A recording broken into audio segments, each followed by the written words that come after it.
lot of times it's our friends and family that can put doubt, hold us back, maybe not even realizing it. So this is why it's so important to really keep that social circle small as you're going through this, and really press in, like get serious about it. If there's things that you want better for yourself or for your life or for your family's life, it's that 90-day period is such a great time. It doesn't specifically have to be 90 days. It might take 6 months, but even if you set a goal for 90 days and it took 6 months, obviously that's still a win. It might take a little bit longer, but give yourself a shorter goal and don't put really unrealistic things. Like sometimes when we have these overwhelming goals that we can't reach, like I'm going to lose 100 pounds in 90 days or something, like it's not realistic. And then we get really frustrated when, I didn't reach my goal, and we get really down. This is why starting with what you can do, starting with your space, your closet, your home, declutter your car, clean your bathrooms, the drawers, like all these areas. These are things that you can do. They don't cost you any money. It's just doing it, and it's just getting it done, and then stopping yourself from going back into that same cycle to produce more. So you're not going to declutter everything and then go buy a bunch of junk and clutter it up again, because you want to use this as like a launching pad to come up higher, to develop better habits and elevate your life. It's the habits that got you into that need changing. So you don't want to do the same things to get the same results. 90 days is it's the time that you can develop good habits. New neural pathways are usually developed within that time period. And so you can make a ton of changes. Might be a little bit bumpy, but again, start with what you can do. Start with your home, your closet, your car, your drawers, get the stuff out, cleanse. Start with simplifying your routines, cutting the fat, what's not producing. Relationships aren't producing, things that you're engaged in aren't producing. If you're scrolling on TikTok for 3 hours, use an hour of that 3 hours to exercise. Use your time to build the discipline, the habits, the fruit that you want. You are in control of that. Stop letting outside things control you. If you're getting lost in a TV series and you're like, I have to binge watch this while you're eating chips and drinking soda, you're trading your health for that TV show. You have to look at it that way.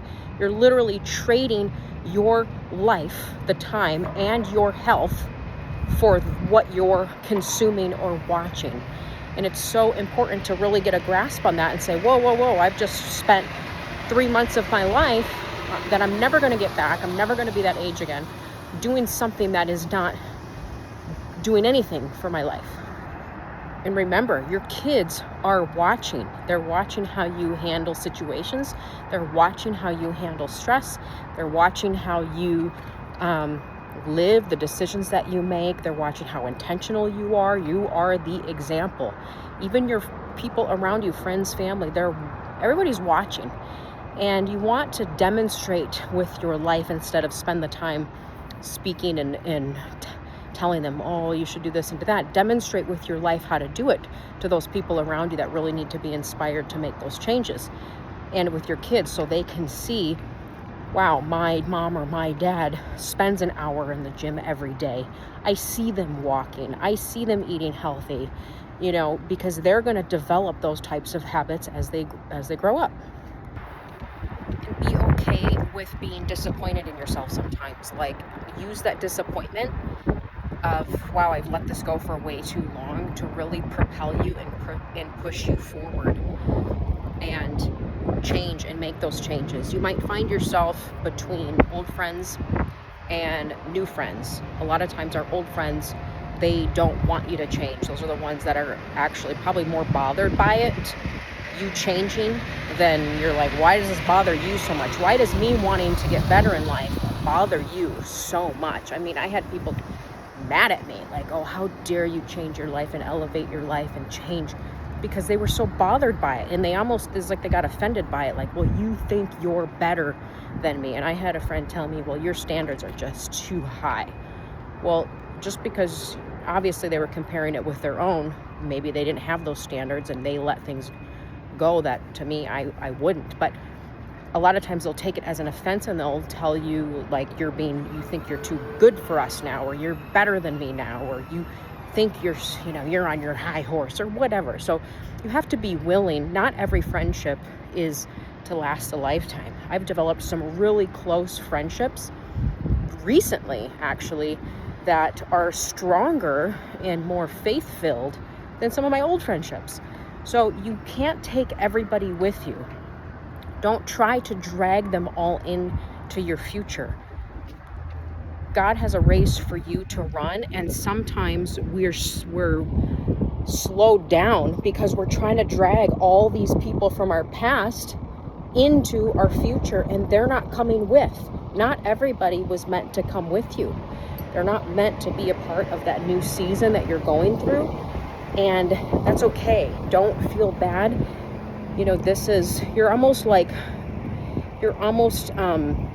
you've got a new identity. God's trying to pull out a new identity and say, okay, daughter, okay, son, it's time for you to come up higher. He wants you to come up higher. He wants you to have standards for yourself. He wants you to not live a life of compromise and a life where you're trading what he has for you for something of a lower value.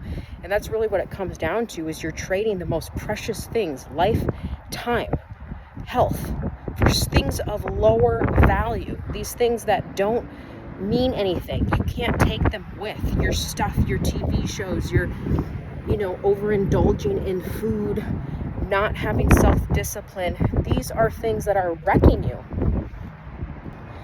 You have to get honest with yourself in those areas and acknowledge the fact that your habits could be destroying your life and stealing the goodness and the freedom that you're searching for. And so, there's different versions of ourselves that can exist at the same time. There's a lower version based on the choices that you make over and over. You could be that person. There's a higher version. There's different people that you could end up being depending on the choices that you make. And again, these are up to you. So don't give up the control and say, well, this situation or this thing is now dictating who I am. So many times we do that. The food, let's say you have an eating problem and you're over consuming, and it's making you put on weight. It's making you feel sick. You're not healthy. Then you're going to the doctors because you have a lot of problems. You're giving the control. The food is then controlling your life, is basically what it's doing. That becomes in control of so many other aspects of your life, because your health, your time, the time it takes to go to the doctor, how you feel, what you buy, the clothes, the size you buy, moving around, if it feels uncomfortable or you're in pain. So now the food is controlling your whole life, and you're allowing that. So let me simplify some steps for you.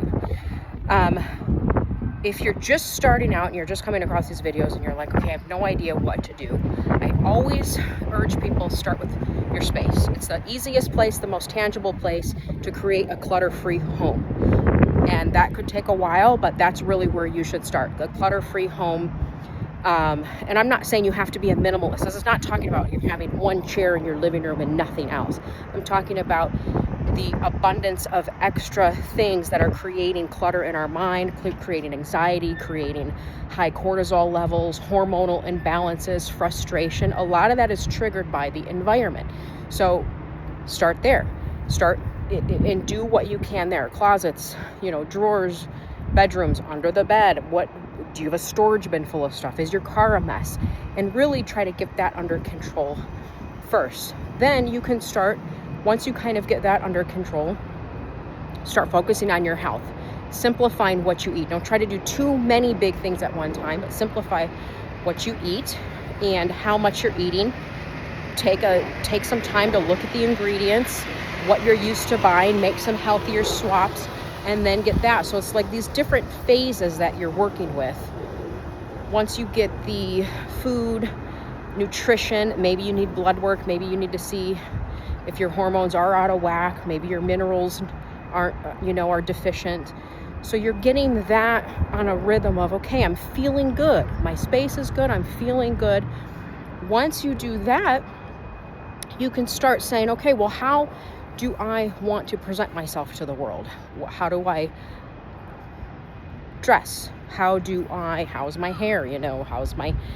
How am I presenting myself to people? Because if you're like, well, people aren't taking me serious, or they're not respecting me, how are you presenting yourself to them? Are you going to the store in your slippers and, are you looking lesser than yourself?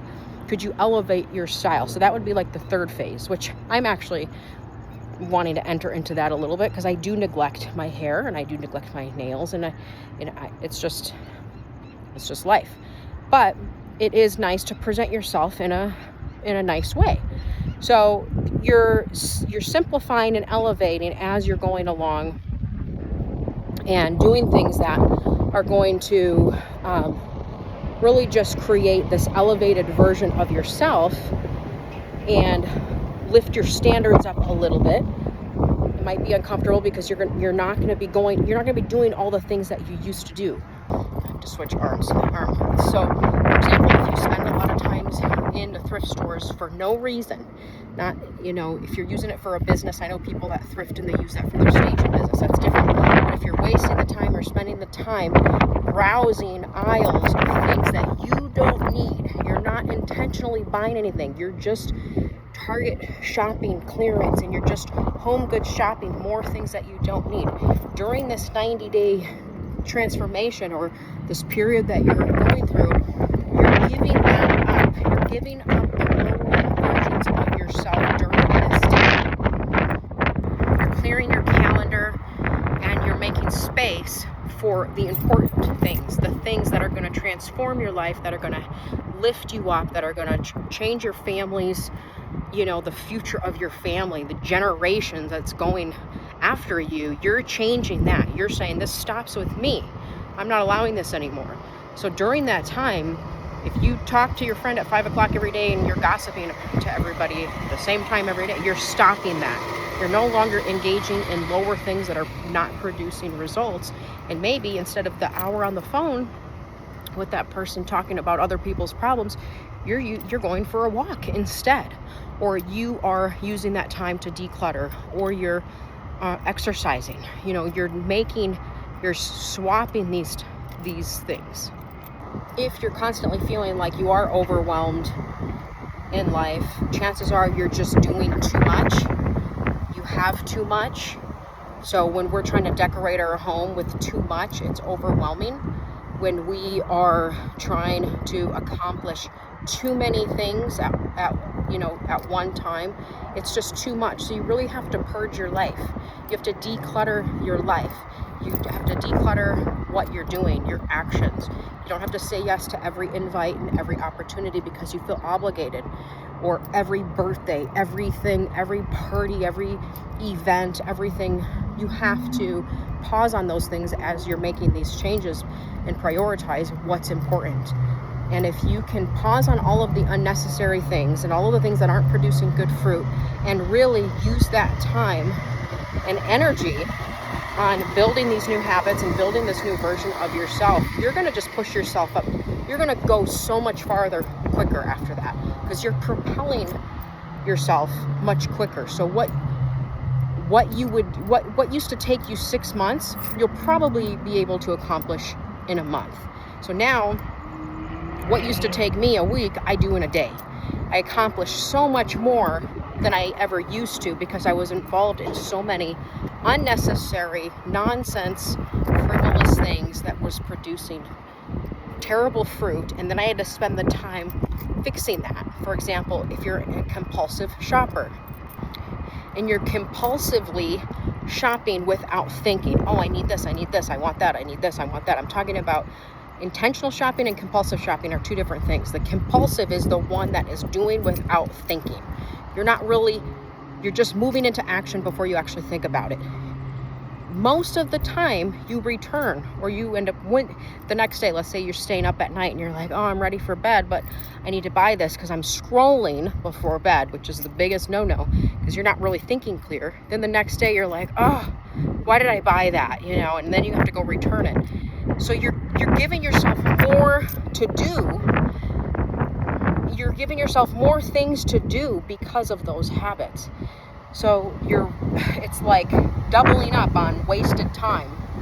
So instead of all that, you're going to have time to really get in shape, to get results, to simplify your life, to do things that are going to make a difference in the life of you, your family, the future of your family, your health, because you are stopping being engaged in all of these ridiculous things. And that's